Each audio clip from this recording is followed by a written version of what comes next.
네, 조금 전 대북 특사단을 태운 특별기가 성남공항을 출발했습니다. 비행기가 떴습니다. 이제 평양으로 향해서 날아가고 있습니다.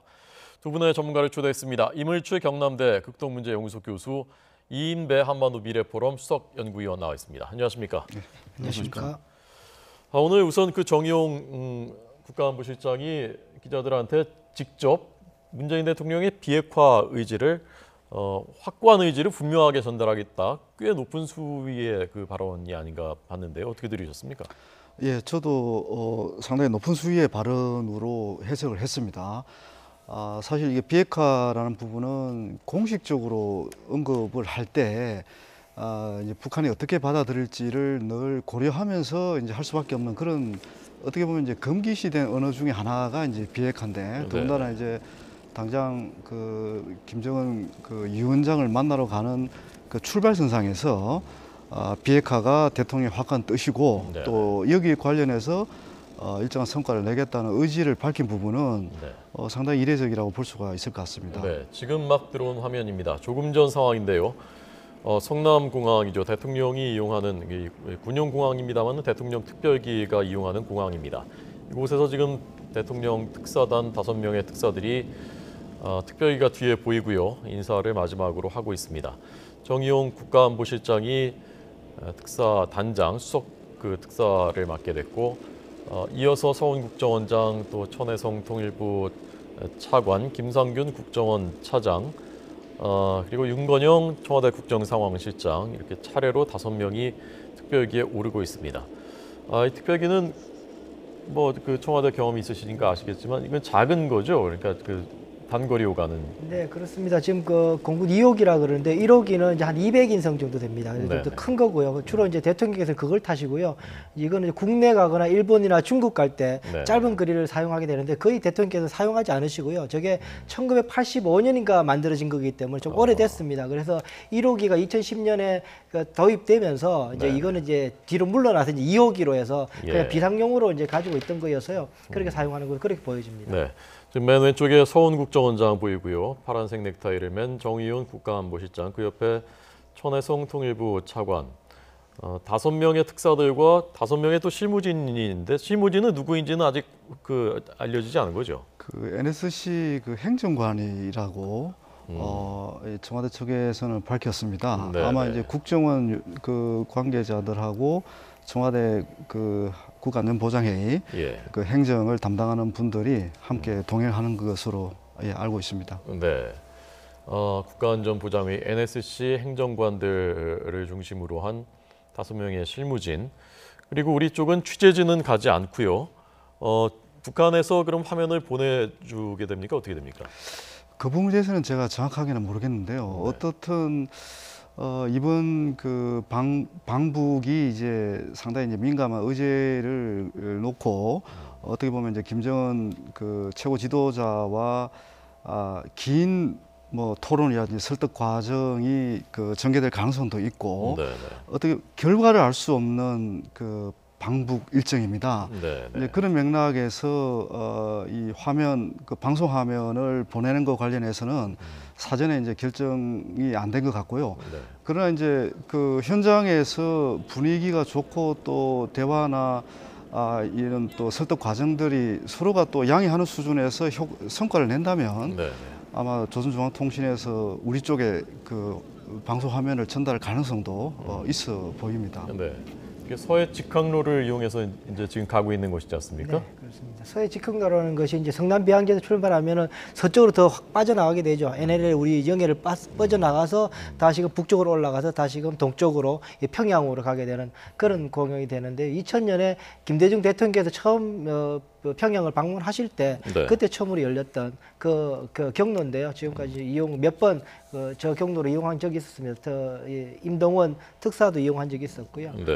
그래서 방송 관련돼서는 아마 북한에서는 이제 조선중앙방송이나 거기에서 이제 영상 자료는 계속 찍어 놓을 건데요. 그 중에서 아마 정치적으로 판단할 겁니다. 워낙 이제 판단해서 제가 볼 때는 이미 특사 방북에 대해서 평양 방송과 조선중앙방송이 짤막하게 한국에서 특사단이 온다고 짤막하게 이제 보도를 했기 때문에 그 선상에서 아마 김정은 위원장이 만약에 보게 된다면 그때 환대하는 장면 정도나 뭐 몇 가지 장면들 정치적으로 활용 가능한 장면들 보이게 될 겁니다. 뭐 그것이 뭐 비판거리는 아닐 것 같고요. 뭐 당연히 뭐 그렇게 하겠죠. 그래서 사실 이번에 특사 방문한 것 자체는 어떤 이벤트가 아니라 실질적으로 앞으로 향후 이 한국과 북한 그리고 북한과 미국 간의 어떤 대화와 어떤 그 협력의 장이 열릴 것인가에 대한 모멘텀이 되는 것이기 때문에 협상의 장소이기 때문에 정치적인 행사가 아니기 때문에 보도는 최대한으로 절제할 가능성이 높다 저는 그렇게 듭니다. 네, 지금 평양으로 향해서 날아가고 있는 공군 2호기 대통령 전용기입니다. 보잉 737기. 작은 규모의 이 크기의 이 전용기가 지금 특사들을 태우고 평양으로 향해서 가고 있습니다. 앞서 청와대 고위 관계자가 김정은 위원장을 만나긴 만날 것이다. 아마 한 번이 될 것이다. 라고 했는데요. 구체적인 일정은 밝혀지지 않고 있고요. 어떤 맥락으로 들으셨습니까? 일단 그 김정은 위원장이 그 이제 우리 정부가 그 자기 친동생인 김여정 특사라든지 그리고 또 김영철 그 부위원장을 환대해줘서 고맙다. 우리 정부의 어떤 남북관계 개선에 대한 진정성이 아주 그 진정성을 높게 평가한다. 뭐 이런 식으로 얘기를 한 바가 있거든요. 네네. 이제 그런 맥락에서 북한도 특히 김정은 위원장도 우리 특사단을 거기에 버금가는 대접을 또는 대우를 할 것으로 예상이 됩니다. 네네. 그래서 이제 공식적으로는 이제 한 번 정도 만날 거라고 예상하는 게 합리적이긴 하겠지만 김정은 위원장의 그 리더십 또는 뭐 통치 스타일로 봐서는 특히 이제 파격적인 어떤 통치 스타일로 봐서는 뭐 오늘 당장 저녁도 만찬도 함께할 가능성도 있어 보이고요. 그리고 또 대화라 진행 과정에서 본인이 보다 더 확인하고 싶거나 좀 더 우리 정부의 어떤 그 보정을 원하는 그런 부분도 있을 수 있는 거거든요. 네, 뭐 예를 들면 미국과의 관계 개선, 특히 이제 비핵화에 나섰을 경우 과연 한국 정부가 어느 정도까지 이 부분을 서포트해 줄 수 있느냐, 뭐 이런 식의 요청을 할 가능성이 상당히 있기 때문에 그런 것을 재확인하기 위해서는 뭐 내일 아침에 또 한 번 더 만날 수도 있고 네네. 또 내일 오후에 이제 다시 귀국하기 때문에 그 중간에도 아마 또 추가적으로 만날 기회는 상당히 있을 거로 봅니다. 그러니까 네. 이번 회담은 어떻게 보면 원포인트 회담이거든요. 그러니까 북한의 특사단이 동계올림픽에 와서 개막식도 참석하고 뭐 자기들 선수도 격려하고 뭐 이런 여러 가지 다양한 포인트의 이제 방남 목적이 아니라 우리가 이번에 북한에 가는 것은 오직 하나 남북관계 개선과 또 국내외 그 뭐 많은 분들이 지금 궁금해하는 비핵화에 대한 의지를 어떻게 이끌어내느냐 이 핵심 주제를 가지고만 이번에 방북하는 거기 때문에 네네.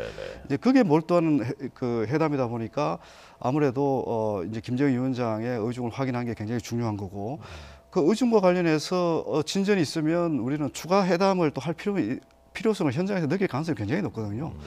그러니까 우리가 지금 생각하는 예상 외에 여러 가지 어떤 그 상황들이 펼쳐질 수가 있다. 네. 이렇게 저는 생각하고 예. 있습니다. 과거에도 그 남북 정상회담 때 보면은 그 김정일 당시 위원장이 원래 잡혀있던 일정보다 한 번 더 만나기도 하고 심지어는 뭐 하루 더 머물고 가시라라고 제안하기도 하고 네. 그런 적도 있었던 것 같습니다. 네, 그렇습니다. 노무현 대통령 때 그랬죠. 저 김정일 위원장이 그 하루 더 계시라고 오라고 뭐 좀 그 보고 가시라고 그런 말씀도 했었다가 뭐 당연히 성사는 안 됐습니다. 대통령께서 그렇게 가볍게 일정을 바꿀 수 있는 상황이 아니었기 때문에 성사할 때 그런 일도 있었습니다. 그래서 보면 이제 깜깜이 일정이라고 하는데 일정이 만약에 김정은 원래 1호실 행사는 절대 비밀입니다. 중국 갈 때도 그렇고 전혀 그 미리 사전에 공개한 법이 없기 때문에 당연히 공개를 안 할 거고요.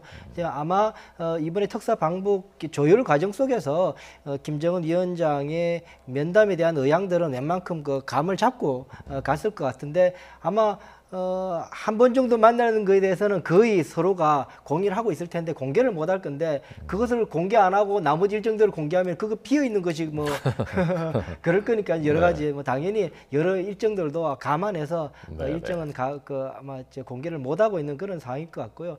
김정은 위원장이 좀 이렇게 파격적으로 할 가능성은 있습니다. 저녁 때 만찬 때 뭐 김영남 상임위원장의 주최 만찬을 할지라도 와서 뭐 건배사를 하든지 해서 분위기를 덮고 갈 수도 있고 구체적으로 또 뭐 더 깊숙한 회담을 또 내일 더 할 수도 있을 것 같고요. 여러 가지 뭐 일정들은 있을 수 있지 않겠느냐. 뭐 우리 비행기가 가는 거니까 그 군용기가 가는 거니까 일정이 우리가 딱 완전히 정해진 것도 아니고 하기 때문에 여러 가지 융통성은 있을 수 있다 그런 생각은 듭니다. 네, 이인배 선임은 청와대 그 선임행정관으로 재직하셨었고요. 좀 전에 임 교수님 말씀하신 대로 정의용 국가안보실장이 오늘 비핵화에 대해서 그 문 대통령의 확고한 의지를 분명하게 전달할 것이다라는 꽤 수위 높은 표현을 가기 전에 했단 말입니다. 어제까지만 해도 포괄적인 주제를 논의할 것이다라고 다소간 그런 표현을 좀 낮춘 표현을 썼었는데 이건 어떤 의미라고 보셨습니까? 저도 오전에 그 정의용 실장님의 이야기를 들으면서 저도 조금 또 깜짝 놀랐습니다. 이걸 가기 전에 바로 공개적인 석상에서 이렇게 임 교수님도 말씀하셨지만 석상에서 비핵화라는 말을 우리 특사단장이 직접 꺼내는 것에 대단히 아마 그 전날 어제까지 북한과의 상당한 여러 가지 조율이 계속 지금 되고 있을 겁니다. 조율 속에서 우리 의향들, 우리 국내의 사정들, 미국의 사정들 속에서 여기에 대한 우리 대한민국 입장은 안 바뀔 수 없다라는 식으로의 상호 간의 의견 조율은 되어 있을 가능성이 높다라는 생각이 들고요. 단지 우리가 밝히는 것도 중요하지만 이제 김정은 위원장이 거기에 대해서 어떻게 대응할 것인가는 앞으로 더 두고 봐야 될 건데요. 가장 우리 쪽에서는 정우영 실장도 가지만 우리 대통령의 비핵화 의지뿐만 아니라 가장 편하게 이야기할 수 있는 부분은 미국의 입장을 빌어서 한반도에 미국이 이런 상황이고 이런 상황에서 절대 여기에 대해서는 아마 타협의 여지가 없을 가능성이 높다. 트럼프 행정부에서. 그러니 여기에 대해서는 김정은 위원장은 쉽게 볼 것이 아니다라고 아마 국제 정세 속에서 그리고 한반도에서의 평화 대통령께서 말씀하신 항구적인 평화가 이루어지려면 핵 문제에 대해서 이것이 해결되지 않으면은 우리는 사상 누각일 수밖에 없다라는 말을 애둘러서 미국의 의지를 빌러서라도 이야기할 가능성은 있다. 저는 오늘 오전 그 방송을 보면서 그런 생각을 했습니다. 네, 이 수석 특사가 이 정도 표현을 공개적으로 했다는 것은 아마 남북 간에 어느 정도 조율이 지금 되고 있을 가능성이 크다. 동의하십니까?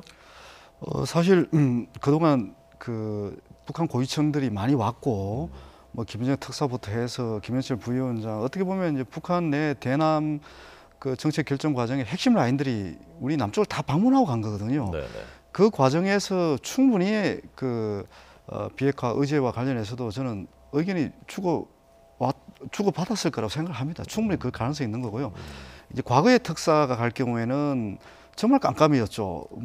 진짜 김정일 위원장을 만날 수 있을지 또 어떤 대화를 할지 이런 부분들이 이제 조율이 전혀 안 됐지만 이번 같은 경우는 조율할 시간들이 충분했기 때문에 저는 이제 이미 남북한이 서로가 이제 기본적인 어떤 대화의 토대는 이미 다 만들어 놓고 어떻게 하면 이제 돌파구를 만드느냐 관련해서 핵심적인 의제에 집중할 가능성이 높다. 이렇게 저는 보고 있습니다. 네, 핵심적인 의제라는 것이 그게 이제 결국 비핵화 부분인데 북한의 의도를 이렇게 한번 이제 제가 설명을 할 수 있을 것 같습니다. 지금 김정은 위원장이 우리 측을 만나서 자기들도 설득하고 싶어 하겠죠. 우리가 김정은 위원장을 비핵화를 어떤 양보를 해야 된다고 이제 설득할 주제가 명확하듯이 북측도 우리한테 설득할 게 있다고 봅니다. 김정은 위원장은 그런 얘기를 할 것 같아요. 일단 우리를 핵 보유국으로 인정해달라. 핵 보유국으로 인정한다는 것은 북한의 핵 보유를 합법적으로 인정을 국제사회에 하는 것이고 합법적으로 인정한다는 것은 그동안 북한에 부과됐던 제재를 다 풀어라. 이제 이렇게 얘기를 하면서 우리는 핵을 안전하게 관리하면서 이제 경제 개발 또 한반도 평화 정착에 기여하겠다.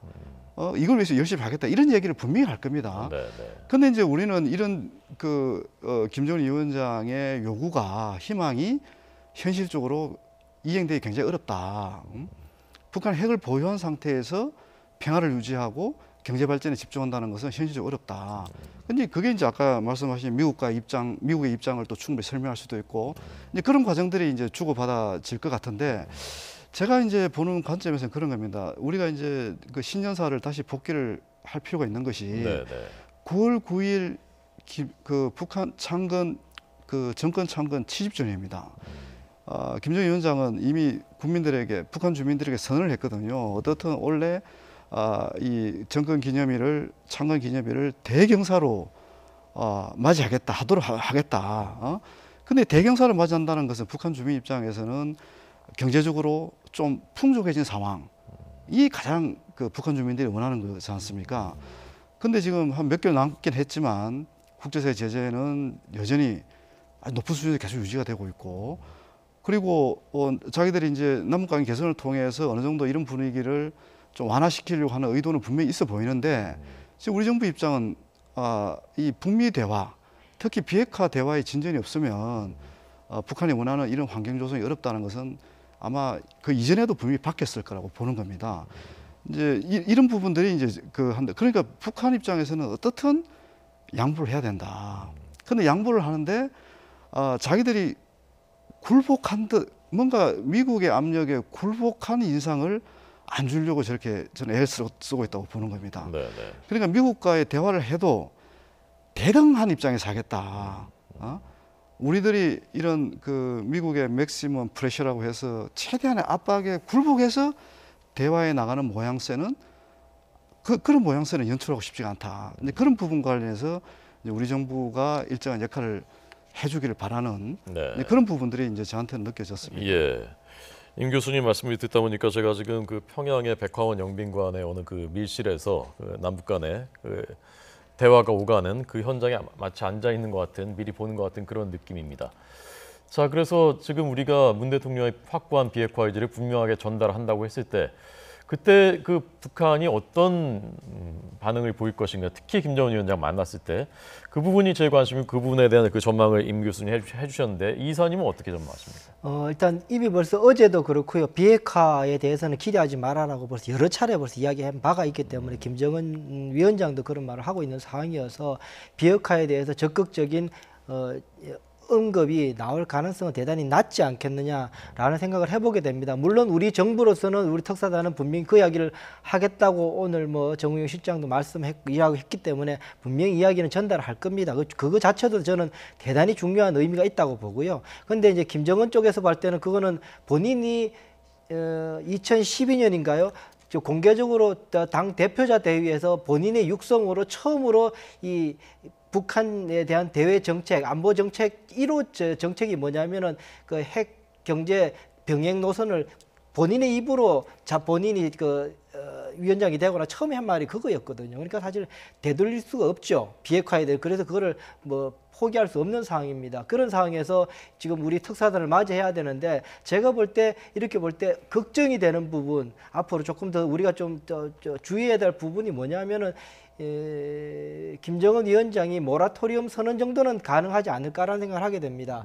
핵 미사일 발사 잠정 중단 정도 선언을 하게 되는 선에서 우리 특사단을 만족시키고, 그 선에서 미국과의 대화를 좀 열어달라라는 쪽으로 나올 가능성이 높습니다. 과연 그랬을 경우에 당장은 그것이 더 상황이 악화되지 않으니까 좋아 보이기는 합니다만, 조금 더 냉정하게 생각해 보면 그것 자체가 현존하고 있는 한반도 자체에서의, 한반도 내에서의 위협, 대한민국에 대한 위협 자체가 소멸되거나 줄어든 건 아니라는 거죠. 그러니까는 형이 동생을 계속 때리다가 오늘 안 때릴게 이 말하고 같은 거거든요. 그렇다고 해서 안 때린 형에게 와, 너 되게 착하다라고 이야기할 수는 없는 거죠. 그런 유사한 상황이 될 때 과연 우리가 어떻게 받을 것인가. 아마 김정은이 할 수 있는, 한국에게나 미국 할 수 있는 가장 본인의 입장을 안 흐트리면서 할 수 있는 반응이 그 정도 선이라서 대단히 위험하기도 하고 걱정스럽기도 하고, 이것을 우리 정부가 어떻게 해석해 낼지 제가 제일 걱정되고 주목하는 부분입니다. 네. 논의가 이제 좀 더 깊숙하게 들어가는데요. 그 부분에 대해서 지금 미국이 최근에 하고 있는 말이 완전하고 검증 가능하고 불가역적인, 되돌이킬 수 없는 비핵화라는, 그건 양보할 수 없다고 하지 않습니까? 그렇다면 우리가 할 수 있는 공간은 굉장히 좁아지는 것 아닙니까? 예, 결국 이제 아마 이제 우려하는 시각에서 잘 설명을 주신 것 같아요. 네. 이제 저도 개인적으로 북한이 핵과 미사일 잠정 실험 중단 선언만으로 한반도에 지속가능 평화를 만들 수는 없다고 저도 그렇게 봅니다. 근데 이제 지금 북한이 이 비핵화 어떤 결단을 하면서 가장 우려한 부분은 사실은 이제 미국을 믿을 수 없다는 거거든요. 핵과 미사일 실험을 중단을 하고 또 비핵화 관련해서 중요한 합의를 했다고 가정을 하자 이겁니다. 북한 입장에서는 과연 그런 합의를 했을 때 미국이 제대로 자신들의 정당한 안보 우려를 고려하면서 자신들의 약속을 과연 이행할 수 있을 것인가. 과거에 수많은 비핵화 관련된 합의가 있었고 또 성명이 나왔는데 북한 입장에서는 그게 미국이 그 약속을 지키지 않았다, 또는 약속을 지키지 않거나 약속을 북한으로 하여금 약속을 이행하지 못하는 환경을 계속 조성했다. 네, 예. 예를 들면 2.13 그 합의라는 2005년도에 중요한 그 초기 단계의 비핵화 조치가 나왔는데 바로 그 며칠 후에 반코 델타 아시아은행을 그 북한 자산을 동결하는 그런 금융 제재를 가했다 이겁니다. 근데 그런 식으로 그 미국의 태도는 이중적이었다. 합의와 이행이 이게 동떨어져 있다, 이렇게 인식을 지금 하고 있는 거거든요. 그래서 비록 북미 간의 대화 테이블에 앉아서 중요한 성명이 나오고 또 의미 있는 합의가 나오더라도 궁극적으로 북한이 미국을 신뢰를 해야 되는데 이 신뢰를 못하면 사실은 어떤 합의가 나와도 의미가 없는 거거든요. 그러니까 이제 북한이 원하는 것은 그런 신뢰를 보여달라, 미국한테 요구하는 거고, 또 미국 입장에서도 똑같은 겁니다, 사실은. 우리도 이렇게 약속을 이행하려고 노력했는데 그 약속 파기와 관련된 원인 제공을 북한 당신들이 한 거다. 이제 이러면서 서로가 서로를 도저히 믿을 수 없는 상황까지 지금 와 있는 겁니다. 그러면서 이제 우리 정부가 중간에 중매 역할, 중재 역할을 해서 끼어들어서 북한과 미국 간을 조금이라도 신뢰할 수 있는 하나의 공통 분모를 만들려고 하는 그 과정에 있는데, 말씀대로 북한이 일단은 더 이상 도발을 하지 않는 그런 선언을 하고 그 선언을 어느 정도 일정 기간 이행을 한다면 그 최소한의 신뢰는 쌓여지는 거고, 이 신뢰를 토대로 또다시 좀 더 높은 비핵화를 이제 우리가 요구할 수 있는 거고, 이렇게 그렇게 이제 단계적으로 갈 수가 있는 거지. 이런 깊은 북미 간의 아주 깊숙한 대화를 도저히 나눌 수 없는 이런 불신 상황 속에서 북한이 어떤 그 높은 수준의 비핵화를 결정하고 이행하기는 어려울 거다. 예. 우선은 최소한의 신뢰를 한번 만들어 보자. 그게 이제 우리 정부의 목표를 할 수 있는 거죠. 네, 자 그럼 그 부분에 대해서 짧게요. 그러니까 그런 어떤 일단은 동결까지 하는 모라토리엄 정도가 최종 목표는 아니라도 어떤 단계는 될 수 있지 않느냐라는 견해에 대해서 어떻게 생각하십니까? 우선은요, 그 2005년 말씀해 주셨는데 교수님께서 2008년 어떤 일이 있었냐면은 이제 CVID에서 북한 측에서 대단히 그 알러지기 반응을 보이니까는 외교적으로 이제 어떤 말을 썼냐면 불능하란 말을 쓰기 시작했습니다. 그렇게 하면서 2008년에 이제 냉각탑을 폭파하는 그런 퍼포먼스를 했었죠. 그러면서 그 대가로 미국은 테러 지원국에서 명단에서 빼주는 그렇게 했었습니다. 그런데 그 지금 불능하게 그때 되돌릴 수 없는 강을 건넜다라고까지 언론에 막 그 대대적으로 그런 적이 있었는데요. 그러고 나서 지금도 이 영변 핵시설 그는 이 운영 저출력으로 계속 가동하고 있는 상황입니다. 그래서 사실은 그때 불능화라고 해서 약속인 것조차도 사실 잘 안 지켜져 가지고 핵 포기에 대한 프로그램은 잘 이행 안 됐던 그런 아픈 기억이 있어서 어쨌든 국제사회가 북한의 그런 의지에 대해서 좀 못 믿는 부분은 있다라는 생각이 들고요. 단지 제가 볼 때는 대화는 앞으로 만약에 모라토리엄을 선언하게 되면 대화는 활발하게 이루어질 수 있고 이루어져야 된다라고 저는 생각을 합니다. 단 그럴지라도 우리가 지금까지 취하고 있는 대북 제재나 여기는 사실은 그 북한에 대한 제재와 한미 연합훈련 자체는 미래의 북한의 위협 때문에 하는 것이 아니라 현존의 위협에 대해서 대응하는 차원이기 때문에 현존 위협이 줄어들거나 사라지지 않는 한 이것은 사라들기 위한 어떤 조치가 없는 한 이거는 계속 유지가 되고 대화는 유지된다면 저는 충분히 대화는 가능성이 있고 그것이 저는 핵 비핵화로 갈 수 있는 가장 중요한 해법이다 저는 생각하고 있습니다. 네, 자 일단 여기까지 하고요. 이게 지금 우리가 막 안을 미리 좀 들여다보는 건데 그 막 안에 들어가는 주인공들이 어떤 사람들인지를 미리 좀 알고 나면 그 안에서 어떤 일들이 벌어질 어떤 대화들이 오갈 수 있겠는가를 조금 더 예측할 수가 있지 않겠습니까? 우선 많은 분들이 궁금해하는 것이 5명의 특사 중에 제 의외의 인물 윤건영 국정상황실장은 거기에 무슨 역할로 거기 가서 무엇을 하게 될까 하는 부분이거든요. 어떻게 보셨습니까? 사실 이제 이분은 어떻게 보면 이제 말 그대로 이제 대통령이 국정을 판단하는 모든 관련된 자료 또 여론 이런 걸 취합해서 이제 보좌하는 역할을 지금 하고 있거든요. 그리고 또 윤건영 그 실장의 이제 개인적 캐릭터도 이제 뭐 저도 개인적으로 아는 분이지만 이 정무적 판단이 이제 뛰어난 사람이라는 것은 다 인정하는 거고요. 그리고 아주 뭐 겸손하게 이제 차분하게 이제 대통령을 오랫동안 보좌해왔던 그 인물이잖아요. 저도 이제 의아하게 생각을 했는데 제가 이제 이해를 할 수 있는 부분은 어떻든 이제 대통령이 직접 그 평양을 가는 건 아니지만 대통령 특사가 가는 겁니다. 네. 그 대통령을 보좌하는 역할은 변함이 없는 거죠. 특사를 이제 보좌해야 되는 거고.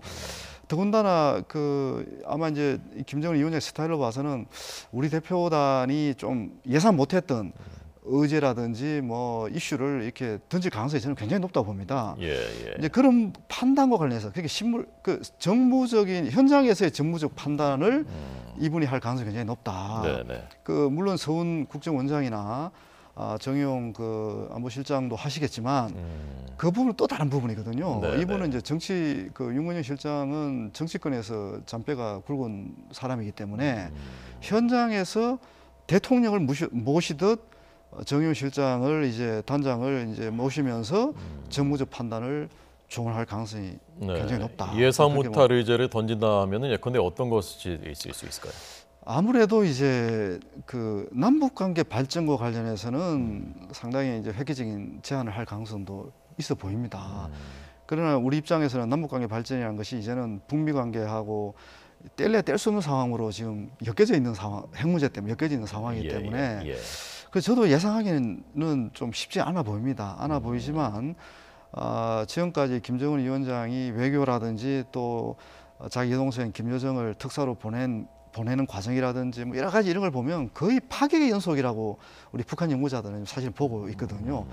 당연히 이제 그 어떤 홈그라운드 이점을 최대한 활용을 해서 대화를 이어갈 때 적석에서 어떤 결정할 수 있는 유일한 인물이 이제 김정은 위원장이기 때문에 뭐 이런 건 어떻게 했느냐 저런 거 어떻게 했느냐 그런 제안도 하고 뭐 불쑥불쑥 아마 새로운 의제를 그 제기할 가능성이 상당히 있어 보이거든요. 네네. 근데 그런 부분은 외교안보 전문가만이 판단할 수 없는 그런 부분들이기 때문에 그런 부분에서 이제 윤건영 국정상황실장은 충분한 능력이 있는 분이 아닌가 저는 그렇게 평가를 하고 있습니다. 네. 이번에 북한이 우리 특사단한테 남북 정상회담 얘기를 본격적으로 꺼낼 가능성이 있다고 보십니까? 네, 그게 제가 볼 때는 그것이 내용적으로 볼 때는 비핵화라는 내용이 있겠지만 형식적으로 봤을 때는 남북 정상회담이 가장 큰 아마 논의의 장이 되지 않을까 생각이 듭니다. 그것을 모멘텀으로 두고 그것을 사이에 두든 그 다음이 되든 징검다리가 되든 그걸 통해 가지고 북미 대화를 어떻게 끌고 갈 것인가에 대한 전략적인 논의들이 있어야 될 것이기 때문에 아마 지금 이번에 가장 핵심적인 주제는 남북 정상회담이 될 겁니다. 행사적으로 봤을 때 그 내용에서 비핵화가 포함될 것이냐 안 될 것이냐에 대한 아마 대단히 많은 이야기들이 있게 되겠지만 남북 정상회담 중요한 이야기가 될 것 같고요. 아마 이 윤건영 상황실장이 가는 거는 지난번에 김여정, 김영남 왔을 때 김창선 서기실장이 왔던 역할을 비슷하게 할 게 될 겁니다. 아마 돌발 상황이나 상황 변화 속에서의 김정은의 의중을 받아서 그 상황을 뭐 펜스 부통령 만나는 문제를 중간에서 취소시키는 그런 것 할 때 아마 저는 김창선 서기실장이 역할을 했다고 저는 추측을 하는데요. 그런 상황이 벌어질 경우에 윤건영 국정상황실장이 정무적 판단과 대통령의 의중들을 여러 가지 경로로 파악을 해서 순간순간 판단해 주지 않을까라는 생각이 듭니다. 네.